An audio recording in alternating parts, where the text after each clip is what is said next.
Hello, everyone. Welcome to the next episode of the TODCast podcast.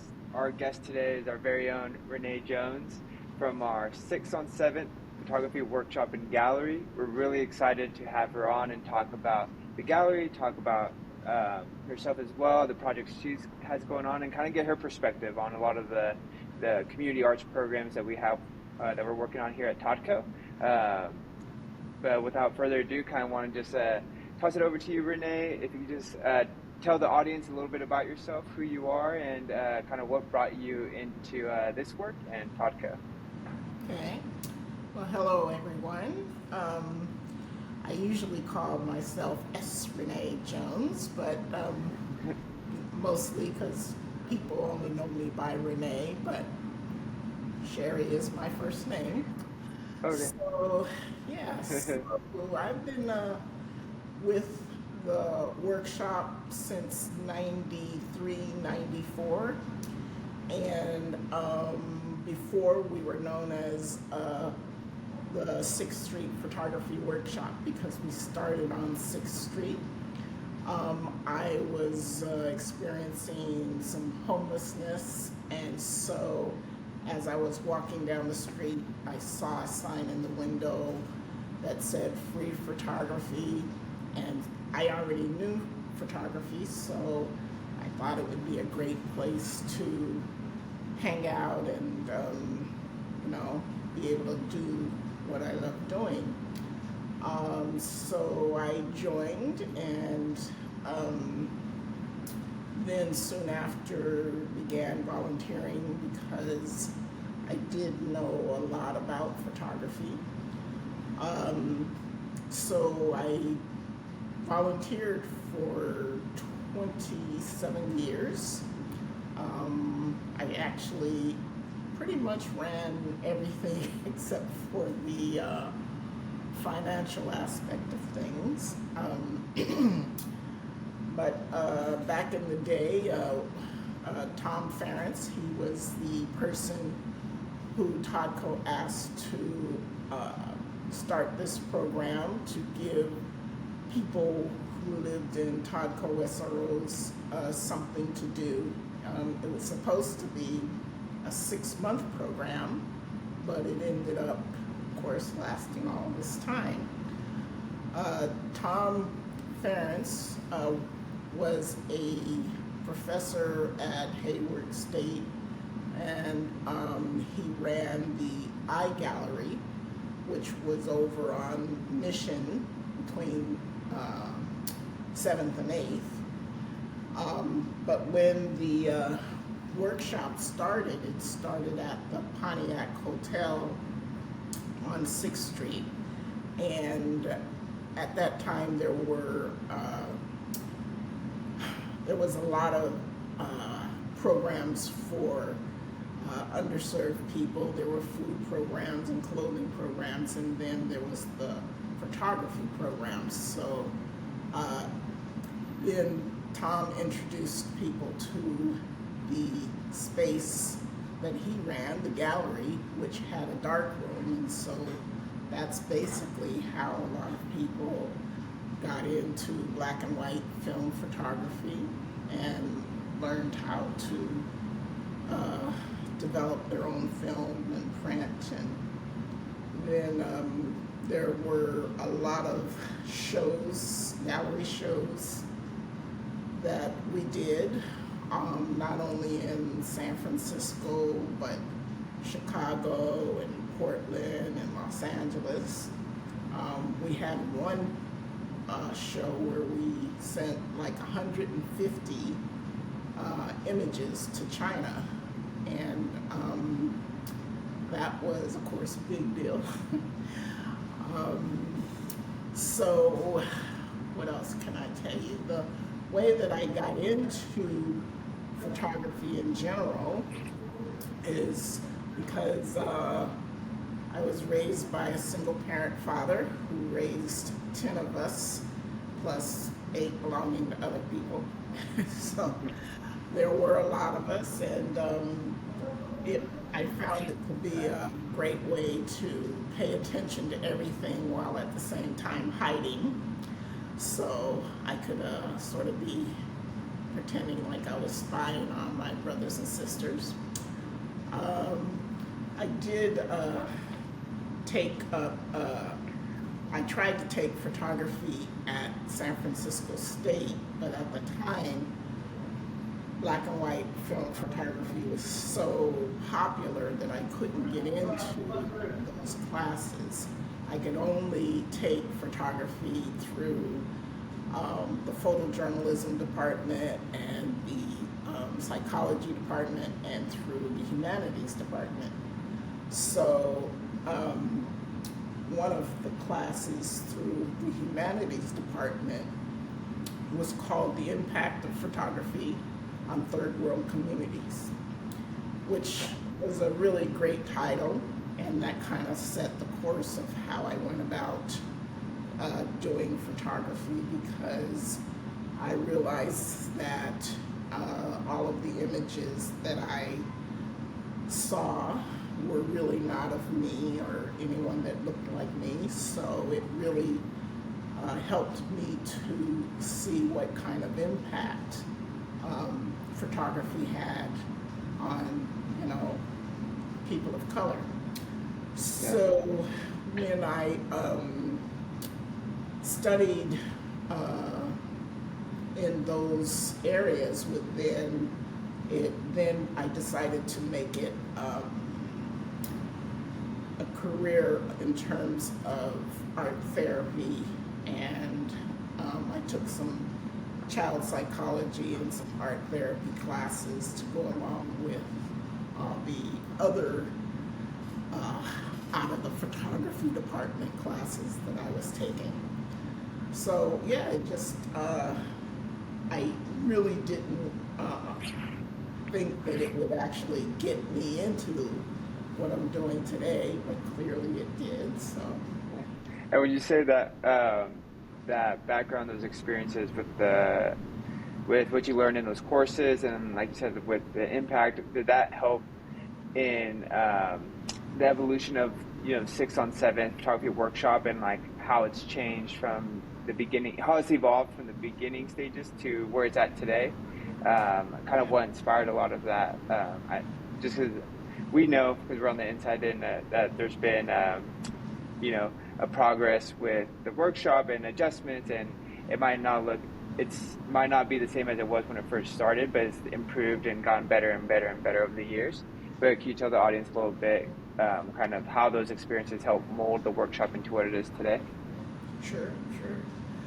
So in the beginning, one of the main focuses of the workshop was to understand that because we were inviting people who were marginally housed or homeless, we knew that there would be situations when they would be moving or getting displaced and things like that, where they would end up losing a lot of their work. So one of the main focuses was we were this warehouse for them to be able to go away when they needed to and come back and still pick up where they left off, and their work would be right there. So I always thought that was really special, and we had this one member who, it's kind of funny because he had short-term memory loss, and so it was interesting how he kept finding his way back to us even though he didn't remember us. That's interesting. Yeah, that is. Yeah. And the way that he would go about taking photographs was really out of that need to hold on to the memory, even though, of course, he constantly would forget, but he would be very deliberate with what he was doing. It kind of reminds me of the movie Memento, like a real-life version of that. Yes. So today, we do speak mostly about the therapeutic nature of this workshop. You know, it does we offer one-on-one attention. A lot of times people could easily go to City College and get the same thing. They can get the free camera, the free this, the free that, but it's not the right atmosphere for them. Some are, well, a lot of our members are older, and you know, it's like to be in a crowd of younger people who are trying to make their living or make their mark. It's nerve-wracking,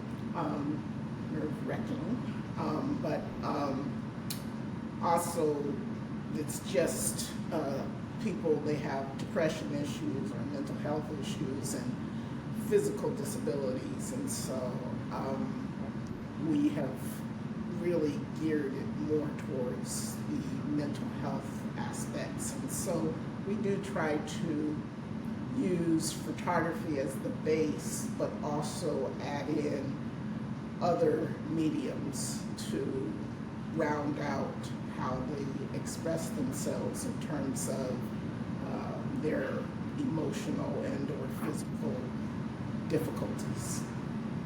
And can you kind of like dive a little bit more into that, Renee? Like how the programs help the participants emotionally, mentally, physically. I know you kind of touched on it a little bit, but I was wondering if you could dive a little bit more into that for the audience. Sure. So let me see. We have one member who she is constantly going to doctor's appointments, and she's in a wheelchair. She is seated in the back seat of a paratransit vehicle, and she takes photographs with her phone while riding in the paratransit vehicle. And what's so interesting is the images that she captures, because of course she's in a moving vehicle, right? Yeah. And everything might seem to come out blurred, or you know, there's a reflection in the window and just all kinds of things. And of course she goes to photograph one thing and then something else jumps in the way. Yeah. But she has created a body of work that is just amazing.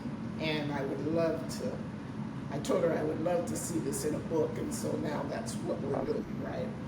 So, oh, that's cool.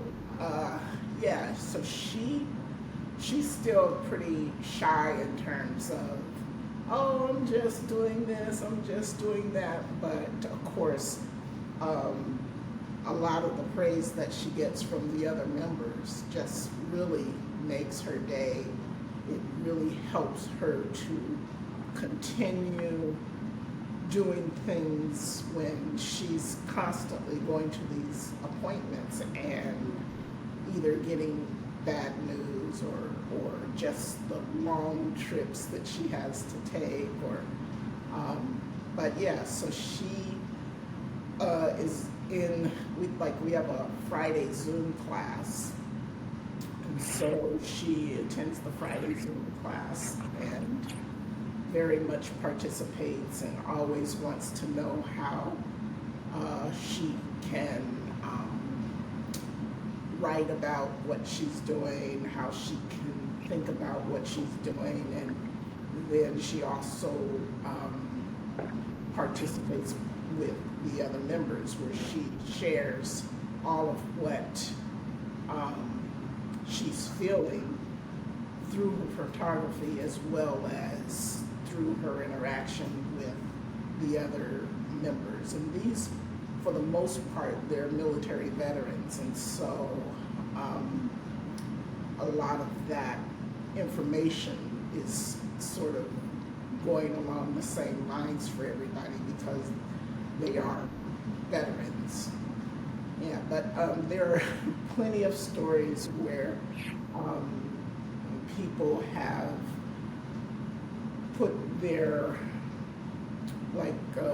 work out when they've been in pain. I had one member who was had gone through a emotional situation with a guy, and so then she took this series of photographs that basically was him telling her that he didn't care about her and how that felt. And so then she did this series called the Fuck You series because yes, because she was basically saying, well, hey, Yeah. I don't care about you either. Yeah. And even though, sure, it was like she was hurt, she got a chance to look at where he was coming from, how it made her feel, and how she was able to come out on the other end. So, Yeah. yeah. There's like an outlet, right? An emotional outlet, but then also from the previous story, it's also the sense of community, right? The support group of the participants, and that kind of not camaraderie, but like that tribe, right? And so I think that's really special, and it means a lot to a lot of the participants, right? And it's cool hearing those stories and that combo.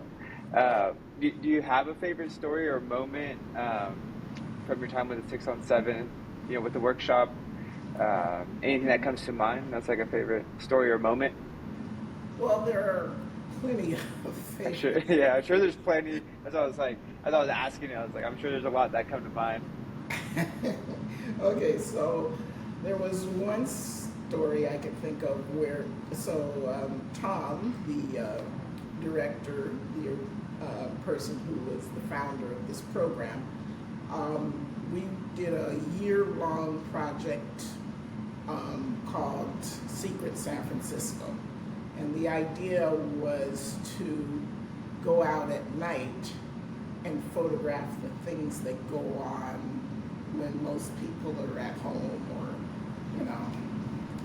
so anyway. Yeah. It was interesting how there would be times when 10 of us might be out on the street photographing, but then there would be times when it was just Tom and I. We mostly photographed using a large format camera, which is the kind of camera where you have to put the cloak over your head in order to see through the ground glass. And so it's on a tripod, and it's heavy. It's definitely not anything portable. Yeah. And you slide the film pack in, and once you slide the film pack in, you can't see what you're photographing. So people not being very patient might move or something like that. So you could either choose to just take the shot, or you could take the film pack out, try to set up again, and then hope that they won't move the next time. So, this one night, it was just Tom and me. We were out, and we sort of pushed ourselves to go and do this, and we went to the Haight, and we took this photograph of this woman who was on the street, who asked us to take her photograph. And then, so we did that, and then we went to this place called the Right Spot, which is a bar restaurant. Yeah. And, a tripod that has these legs that take up all kinds of space. And so Tom talked him into letting us photograph in the Right Spot. So we took I think maybe 4 photographs there. And then he was dropping me off home when I lived at the Knott's. And so just as we were pulling up, we saw a coroner's wagon at this place called It was called the Raymond Hotel at the time. Oh, So it started to drizzle, and yet we decided, okay, well, let's wait and see if the coroners are coming out with the body. And so I had the camera all set up, and at the time, the building had that art installation piece where the furniture is hanging out the window, the defense. oh, okay. Yeah. Uh-huh. So I had some of that in the shot, and I had to get under the eaves just so that I could keep the camera from getting wet. And Tom was sort of like towards the curb to see when the coroners were coming out. And the way we lit it was I had it set at f8, which is the aperture, the opening of the lens, Okay. and on 1 second. And so when I would open it, when I would take the shot, then I would say to Tom, pop the flash. And so the flash, you would pop the flash, and that would light the subject, and then of course it would close. So all of these images, we never knew if we really got the shot. But of course I was so excited. It was like maybe 1 o'clock in the morning at this point. So I went home, I developed that. I couldn't wait. Yeah. And it was really great. So the first shot, because the flash only went part way to the subject, then it kind of ghosted the subject on the other side. But it made the image look like she had a pole coming down, splitting her and coming out her mouth. Oh, that's It was good. just Yeah. one of these amazing images, right? Yeah. And So- how much work goes into even capturing the image, right? So many things, like it. Oh, yeah, really. Yeah, that's crazy. Yeah.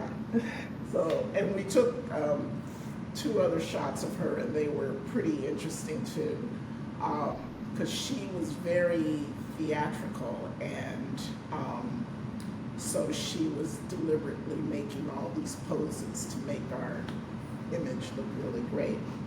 So then when we went to the right spot, then we took this one image of this man and woman sitting there just talking. They acted like we weren't even there. The woman looked totally wasted.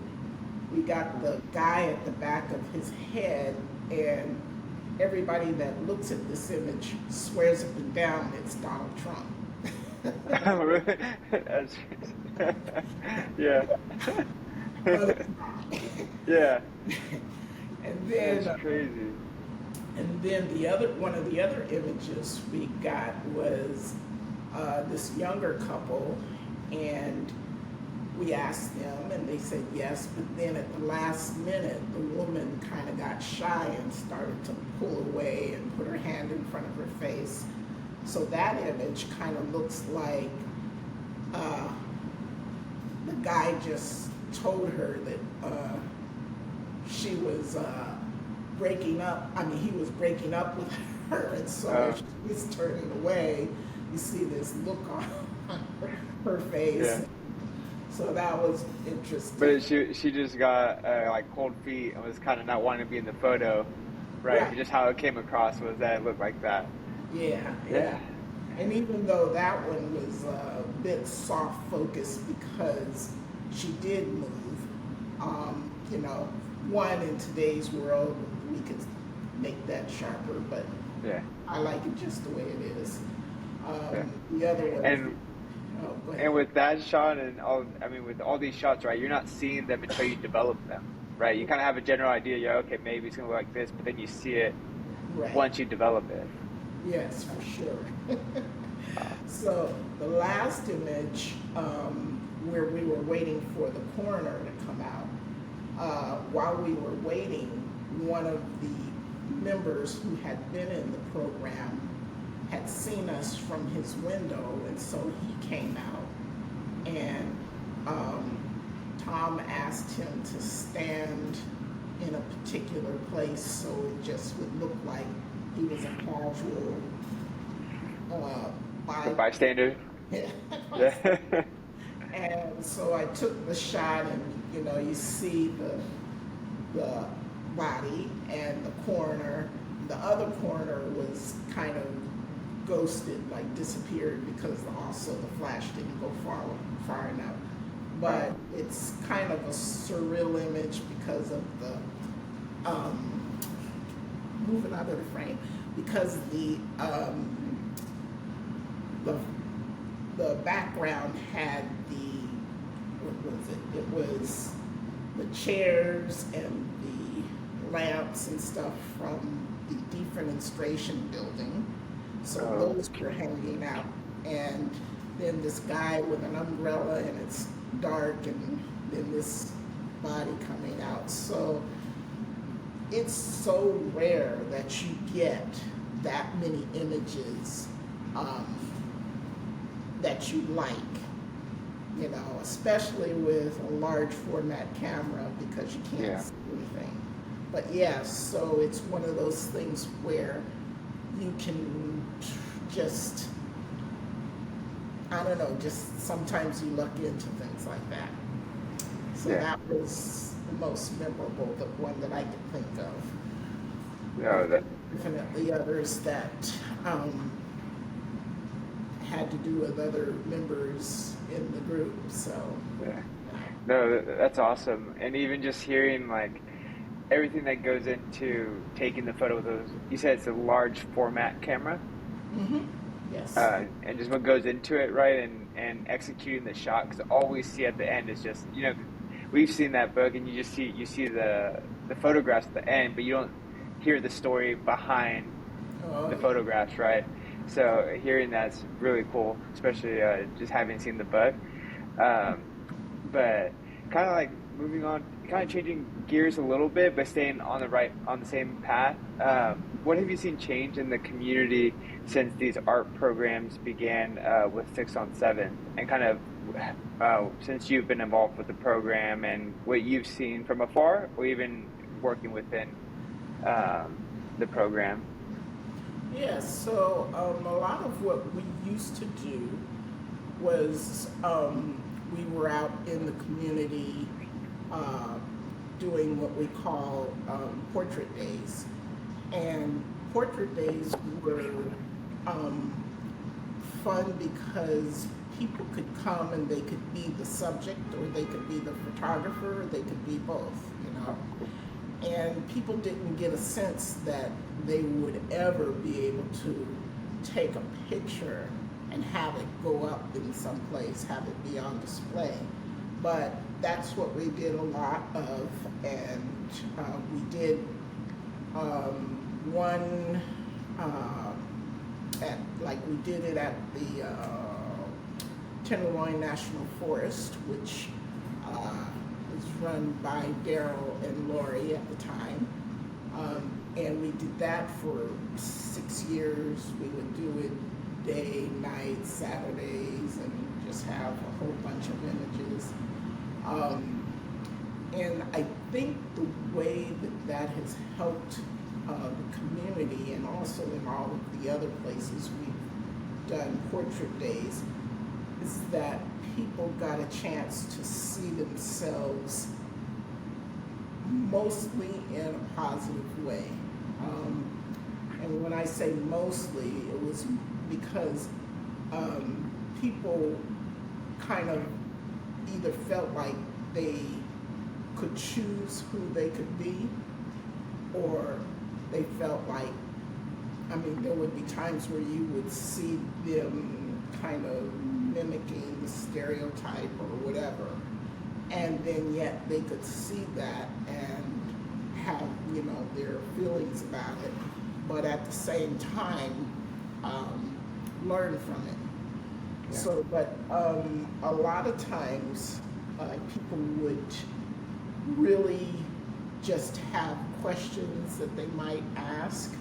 A lot of times people come in here who know of us, and they will ask us if we will take a picture of their artwork, or they'll ask us. This one guy, the only photograph he had of his sister, who recently passed, was her driver's license photograph. And so he asked if we could use that, take a picture and blow it up so that he could have this picture. People have, they know that if they had to go to some place where they charge you for something, they would never be able, afford it. But people, the number of things that people will come in and ask if we can do is just phenomenal. I mean, in terms of the artwork that they sketch, so that they can keep the original and give the copy to somebody, and the fact that people have wanted to be in a show and they needed to know how to mat and frame and hang their work, and so there's all those kinds of things. Yeah, and that's really powerful. What you said about seeing themselves in a positive, way for the first time. Like some people, I think that's like super powerful, and I think it has so much impact on a person. And then two, just the sentimental value and the impact to the person wanting a picture of their sister, right? And the only photo they have is a driver's license image, and to be able to have that printed out, those are, I think there's a lot of impact to that, and there's a lot of meaning, which is, I think, very like special to hear. Yeah, I can see it. Yeah, I think that's just really cool, and I think a lot of times you don't think about. I don't think about that story again, because you're thinking about if they go to a place where maybe they're going to charge, or they're coming here, whatever it is, just the meaning behind wanting a photo printed out and how that photo can mean so much, and I think that's like really cool. And kind of in that same vein, as we're talking about community development in multiple different aspects, but specific to this and how the workshop and the gallery, and then our arts program, what does community development mean to you from your perspective? Definitely it means recognizing who is in your community, why they're in your community, in terms of are they here because they have no other place to go? Are they here to take advantage? Are they here to become, a family? Are they, just all of those different reasons? And then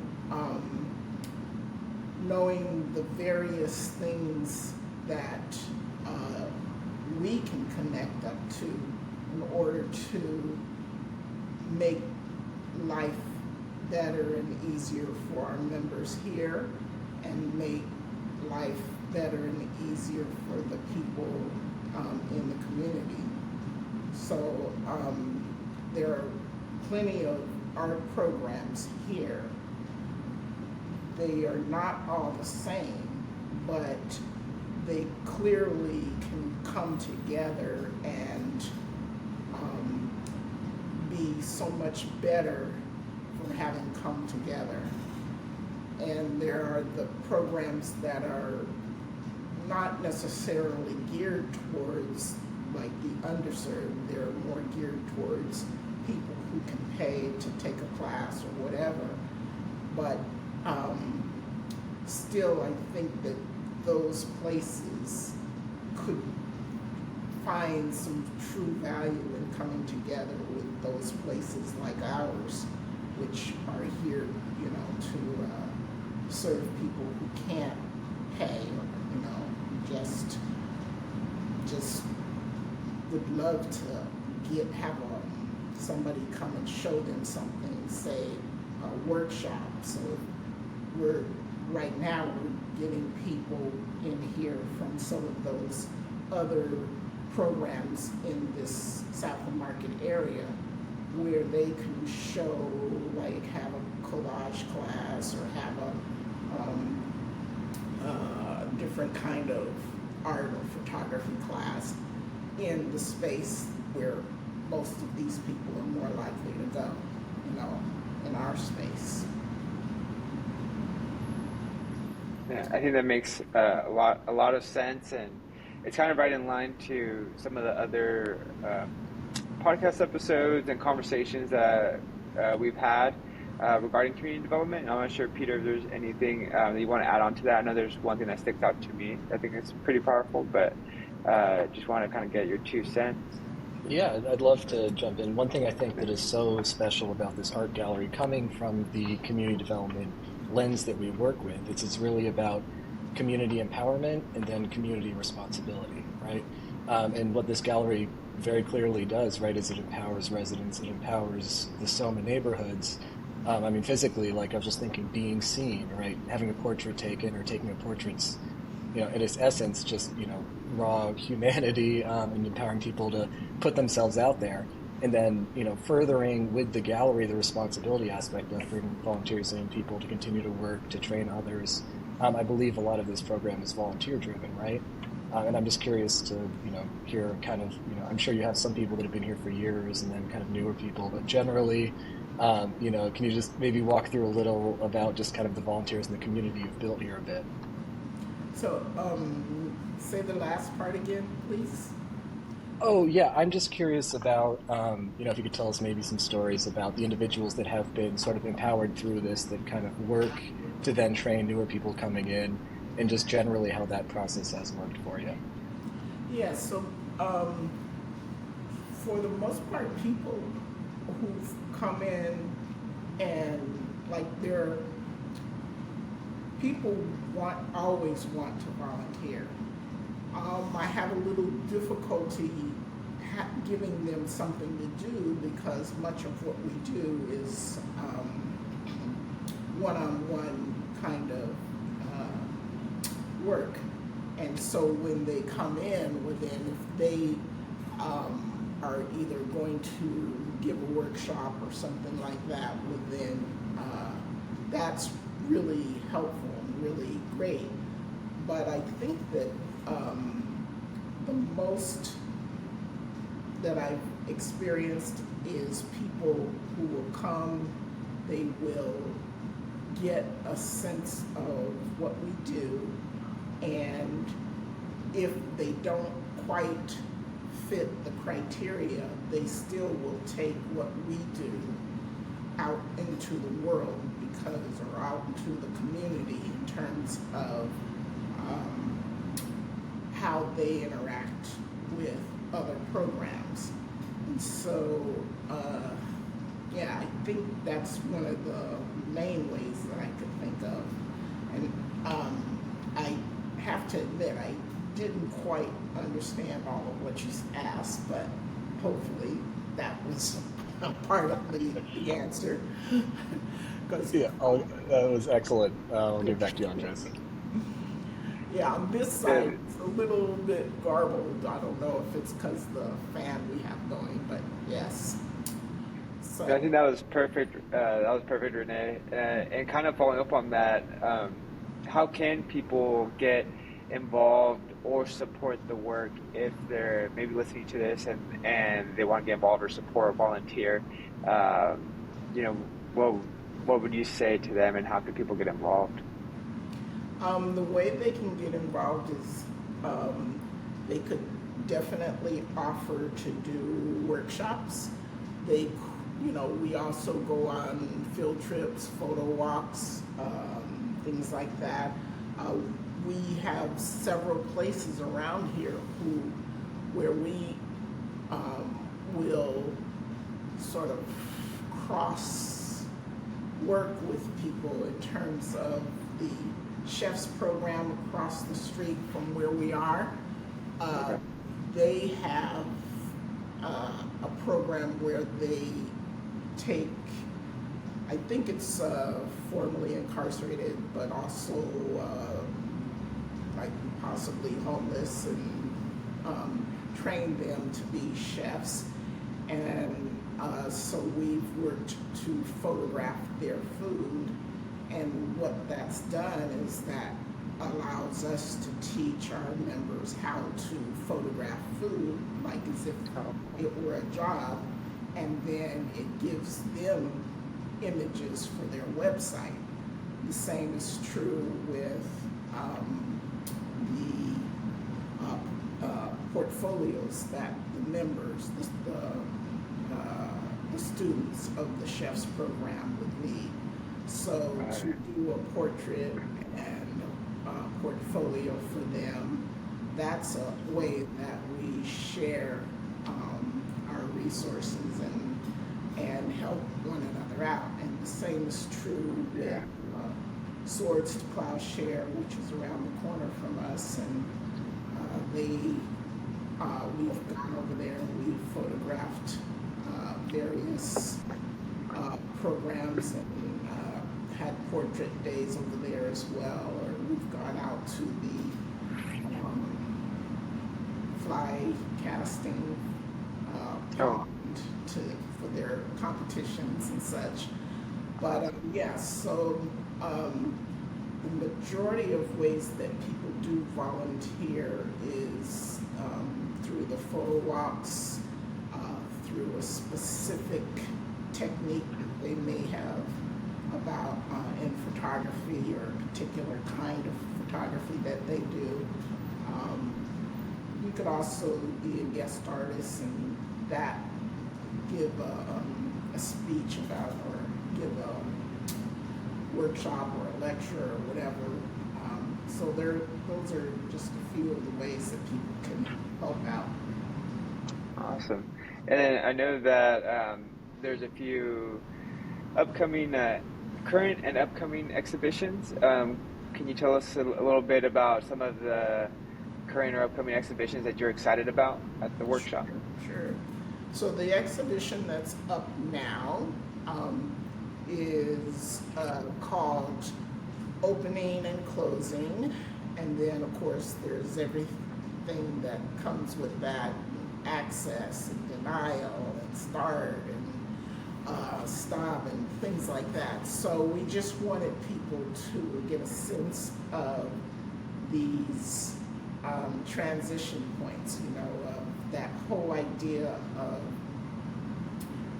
resistance and non-resistance in terms of when, say like when you're having to make a decision about something and what is it that keeps you from moving forward, even the words that you tell yourself that say, oh yeah, well I can do it tomorrow, and in fact you gotta ask, okay, so how is tomorrow gonna be different that's gonna make you do that thing? So so this work is basically just paying attention to those kinds of things that are the beginning and endings of things, and how all of the steps that come after are the things that we don't pay enough attention to. We put all of our attention on sort of like the trying to get started or trying to stop. And so this has been a really nice display of images. I think we probably have 13 different artists work up, and then we have a guest artist who has her work up. And then the show that's coming up next, well, right now we're collecting images for our second volume of Spectrum, which is our yearly magazine that basically will have the images of this particular year that we've created. Awesome. Yeah, but then we're going to be doing Open Studios, and Open Studios is the city-wide event where neighborhoods are sectioned off through the month of September into October, I think maybe even November, where people can go in and see how people work in their studios, what kind of work they create, and just helps to put us on the map. So what I'm doing is I'm sectioning off the gallery so that people can have their 5 or 6 feet of space to put up whatever they want, either to tell people who they are and what they're about, or to possibly get people interested in buying their work or whatever.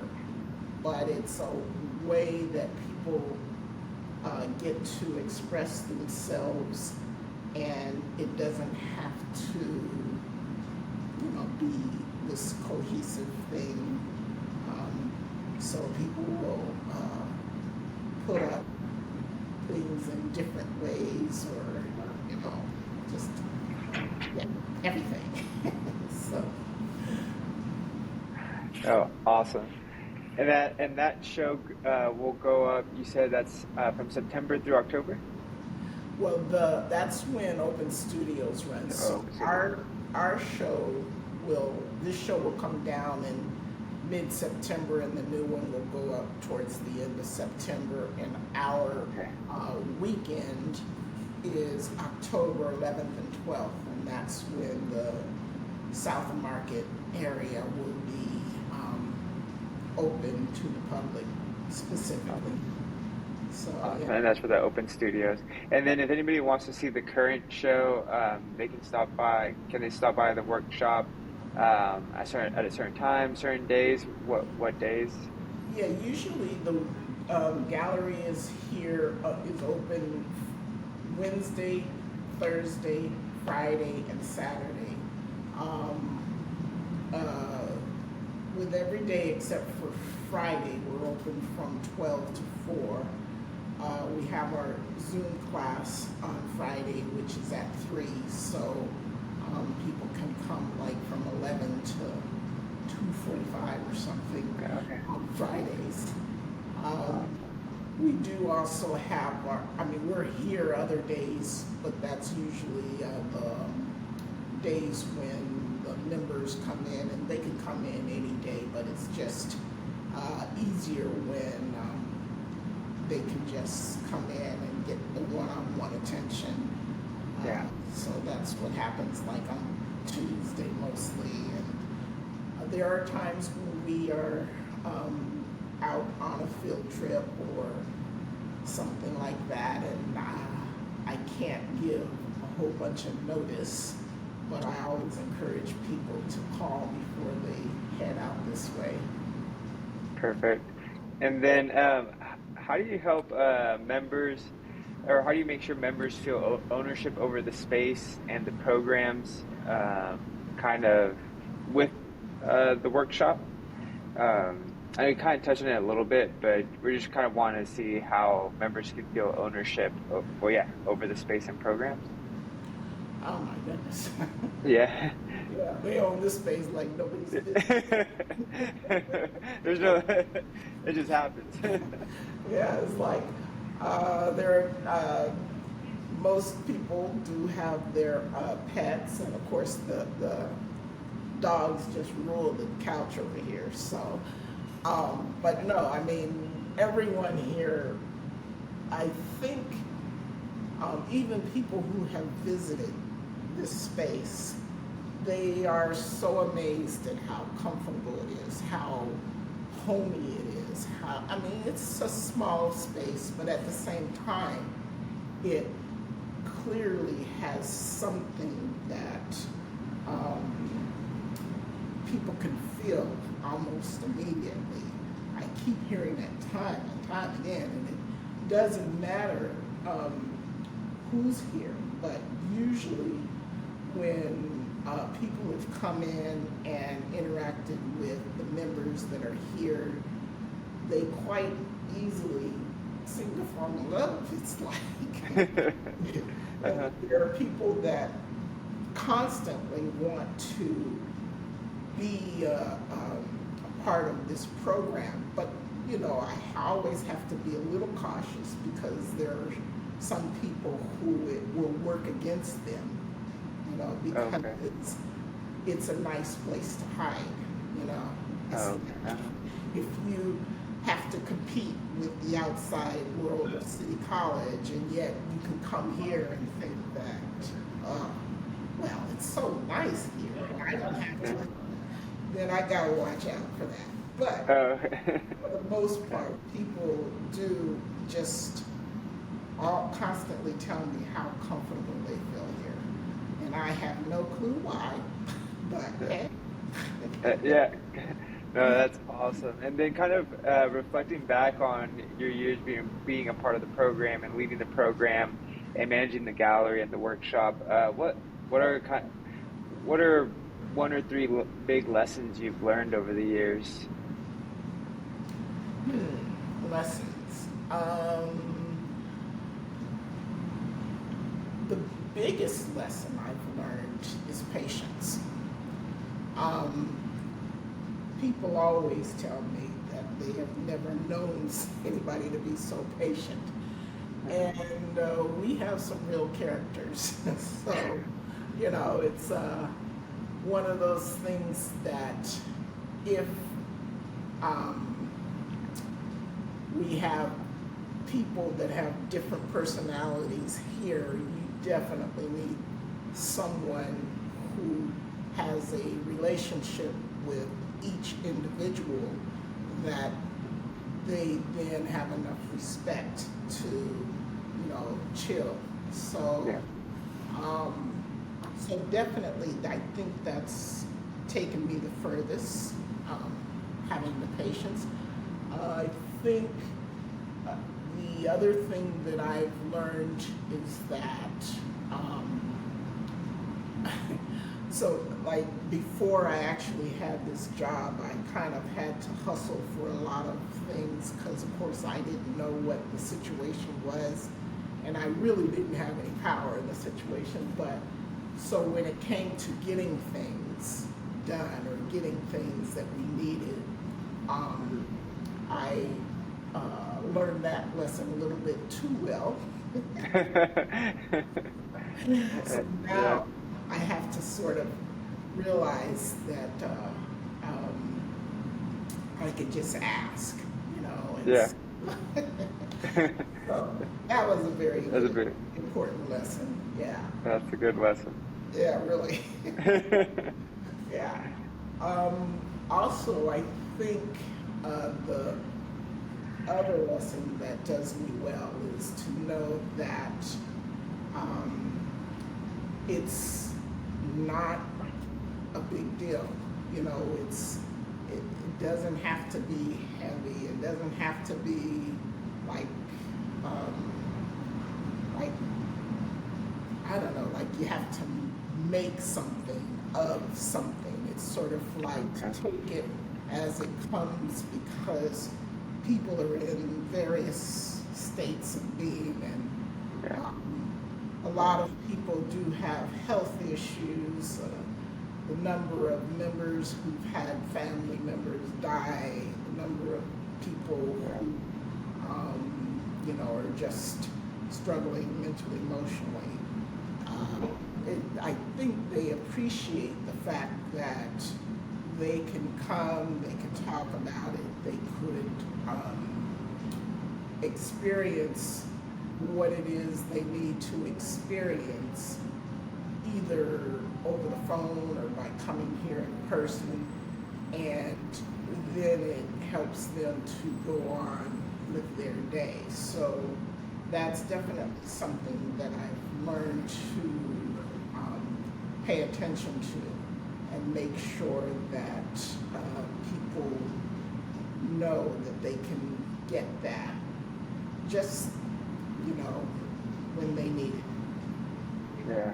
No, I think that that makes a lot of sense, and because people, people and individuals, we're all, like you said, we have different things going on. Everybody has their own story. Everybody has their own, struggles, trials, tribulations, all that. And like you said, I think what really stuck to me is what you said about people are in a constant, different state of being, and you just gotta, you navigate and have that human side, right, with other humans. And I think that's super, just makes a lot of sense. And kind of thinking about pivoting a little bit, but thinking about the program moving forward in the future, where do you see the workshop going in the next few years? And do you have any programs that you have in mind, or just, I guess, I don't want to overcomplicate the question about the nitty gritty as I'm thinking out loud, but I guess where do you see the workshop going in the next few years, and what's your vision for it?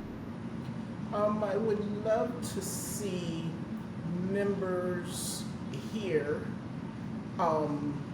working outside of here, like either sharing their work outside of here, in terms of having their work in cafes, or having their work on display in various places, having a book or some kind of tangible thing that marks them, they can carry around and say, I did this. And when the members are here and people come in and see their work, of course, the people that are coming in have no clue that these are some of the members who created the work. And so the way that people will ooh and ah about something and say how much they love this is just such a big hit for the people, because of course they're sitting here, right? So, it's that kind of thing that is great here, but I know it would happen in other venues. We had a show. I'm looking to have a show at City Hall again, and at the library. We do have one at the 4th Street Library, but just have them out and about. I want to continue hooking up with a lot of the other art programs in the neighborhood and other places where we can cross connect and help one another out. I've worked with other photography programs that are for young people, and to have young people and the older people coming together has always been interesting and important thing to do. The same way is true with why we have military veterans with the other members, because they share so much in terms of the struggle that they go through. And military veterans, they tend to isolate themselves into that military veteran niche, and that's not necessarily a bad thing, but at the same time, it can work against you. And so the combination of people who are living below the poverty level, some are homeless, coming together with military veterans, it really helps get people out of their stuck place. Yeah. Well, I definitely want to continue doing that. And then the other thing is, I would love to be able to have our members go on trips to further places. We're on the bus, but yeah, further places, that's a good one. That's awesome. That makes a lot of sense. Yes. What's one piece of art from the gallery that sticks out to you? Is there a specific piece of art that maybe is kind of like in your memory from the gallery, over the years? I know you see a crazy amount of like art, right, on a regular basis, every year, year over year. But I just wanted to see if there was anything specific that really sticks out to you as a memorable piece of art to you. Yeah. Well, so because there are people since the pandemic who still struggle to get out and about, strangely enough, I started doing this thing where I wanted to show people how, just being creative, how they can create things without leaving home and, with very little effort. So I created this idea, or I decided on this idea that I wanted to make this image, and so it was me, one of my members, Troy, and my assistant, Daniel, and what we did was we created this film noir piece that was an image of this man with a suitcase in silhouette going into this tunnel, and it was at night, the moon was out, so it's in black and white clear. But the way I did it was I found this silhouette on the internet, and I printed it on regular plain paper, and so then I cut it out. Actually, I didn't cut it out. Troy cut it out, and he did a fabulous job, because if he would have just missed one thing, he would have messed the whole thing up.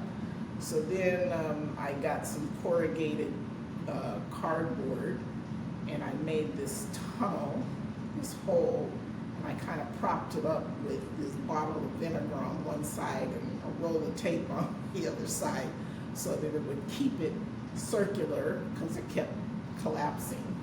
I put the guy in the tunnel, and then Daniel fixed the lighting so that the lighting would go into the tunnel and then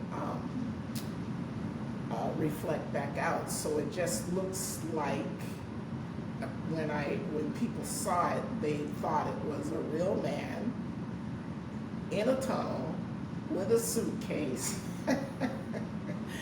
And it was just, the imagination of what did I want, and that's so. That's awesome. And so it wasn't actually a photo of a man in a tunnel. It was, dang, all the, again, back to like everything that goes into the final photo that you see, right?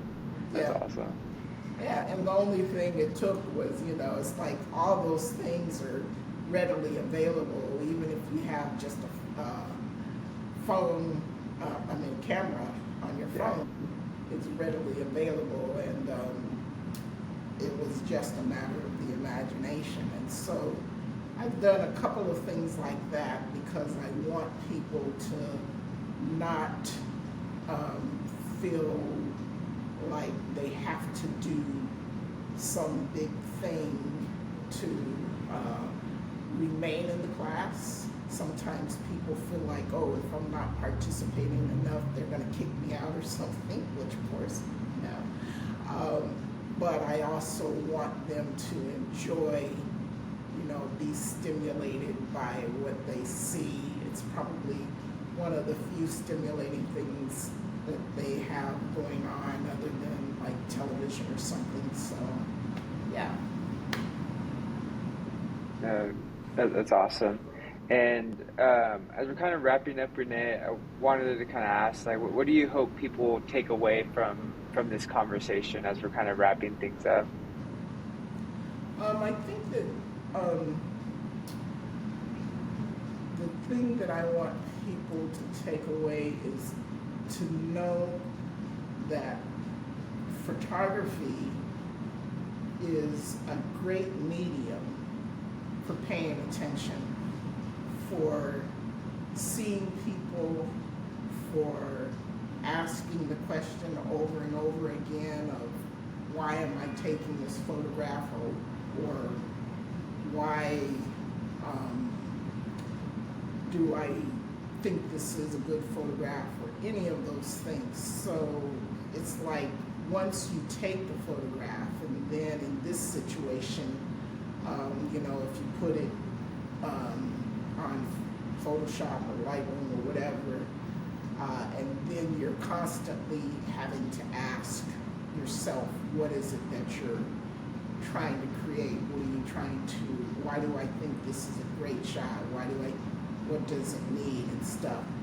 And as you're asking those questions, then you kind of get clearer in your mind as to what it is you were really going for. And sometimes, like a lot of my members will say that they have difficulty photographing people, and when I ask them why, I get this answer about how because they're scared or whatever, and it's logical, but I realize that it's not about the person that you're photographing, it's about your intent in why you're photographing them. So are you following some stereotype, or are you following some idea of what somebody else says is supposed to be a good photograph? So I'm constantly asking my members why, and they then can get to that point of seeing, sort of like if they're kind of bullshitting themselves in terms of, making up excuses. And that's what I want other people to get, that whole idea of why you're doing something, because a lot of times people don't know that they're doing it because somebody else told them to. That's just one of those things that happens. Yeah, no, exactly. And I think that makes a lot of sense, and really, like you said, right, it's all about the intent and kind of asking yourself. And I think a lot of times we don't ask ourselves the intent, you kind of just go through the thing. But yes, that I just wanted to wrap up the podcast. I wanted to thank you, Renee, for taking the time and being a guest on the podcast. I really appreciate your time and really enjoyed asking these questions and getting an insight and just having you on. We really enjoyed it. So we just want to say thank you. And I just want to thank the audience as well for listening to this episode of the TODCast podcast. And please subscribe to our YouTube channel, subscribe to the podcast on Spotify, and follow us at TODCO Group on all social media platforms. And stay tuned for the next episode of the TODCast podcast. Thank you, everyone.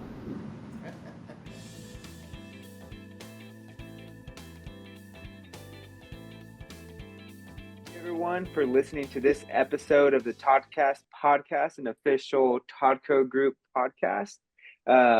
Make sure to follow us and subscribe to our podcast on Spotify, where we'll be uploading all of our latest episodes. If you follow us on Spotify, you'll get a notification every time that there's a new upload. Also, make sure to follow us on social media at TODCO Group across all social platforms. We're going to be posting every time we have a new episode uploaded. And we also just would love to hear from you. My email is peter@todco.org. Andres is andres@todco.org. And just please give us your honest feedback. Yes, 100%. And we look forward to developing this podcasting community with you all. And we'll see you on the next installment of the TODCast.